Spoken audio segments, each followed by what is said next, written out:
నమస్తే అండి. తెలంగాణ ఆంధ్ర వంటలకి స్వాగతం. ఈరోజు మనం జొన్న అటుకులతోటి చాలా సింపుల్గా మనం చుడవా చేసుకుందామండి. చాలా బాగుంటుంది. మీకు చూపిస్తాను నేను. చూడండి, ఫస్ట్ మనము పల్లీలు వేసుకుందామండి.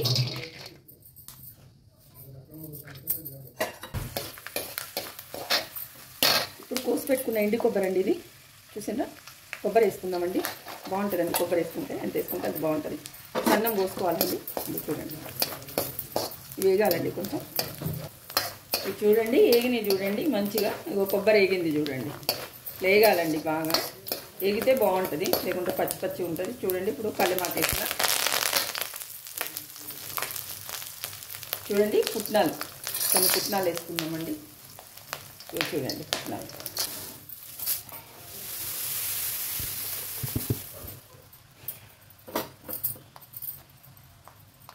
కారపొడి వేసుకుందామండి. ఒక స్పూను సరిపోతుందండి.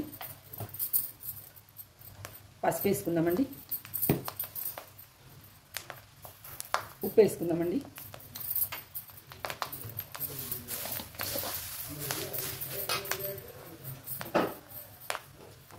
చూడండి, షుగర్ నేను పొడి చేసి పెట్టుకున్నాను.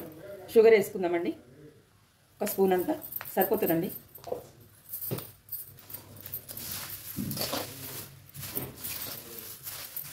ఇవి కొంచెం సేపు వేయించుకోవాలండి. మీకు టైం ఉంటే ఎండలో పెట్టుకోండి, లేదంటే కొంచెం సేపు వేయించుకుంటే క్రిస్పీ లాగా అయిపోతాయండి. మంచి ఉల్లిగడ్డ, కొత్తిమీర, టమాటా వేసుకొని తింటే బాగుంటాయండి ఇవి. ఇది చూడండి, మొత్తం నేను ఒకసారి స్టవ్ ఆఫ్ చేసినండి. ఆఫ్ చేసి కలిపి మళ్ళీ మంట పెడతాను అండి. కింద స్టవ్ కింద మళ్ళీ ఆన్ చేస్తాను. తెద్దామండి. అయిపోయింది. ఇక మనం ప్లేట్లో తీసుకుందాం. ఇక ఇది చూడండి, ఇవి జొన్న అటుకులండి. జొన్న అటుకులతో చుడవా చేసిన నేను.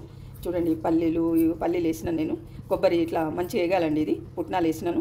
చాలా బాగుంటుందండి. సాయంత్రం పూట చేసుకొని తింటే చాలా బాగుంటుంది. మీరు టీ తాగే టైంలో కూడా చాలా బాగుంటుంది ఇది చేసుకొని తింటే. పిల్లలు కూడా ఇష్టపడతారండి దీన్ని. రైస్ అటుకులు వస్తాయి చూడండి, సన్న అటుకులు, అవి కూడా మనం చేసుకోవచ్చు. లేదు దొడ్డ అటుకులు వస్తాయి చూడండి, మనం ఉప్మా చేసుకుంటాము, అవి కూడా చేసుకోవచ్చు. అవి మీకు మళ్ళీ ఒకసారి చేసి చూపిస్తా అండి. ఒకసారి చేసుకొని తినండి. ఎట్లుందో మీరు కామెంట్ బాక్స్లో కామెంట్ పెట్టండి. నన్ను సపోర్ట్ చేసిన వాళ్ళు అవుతారు. ఇంతేనండి. ఉంటా మరిగా. నమస్తే.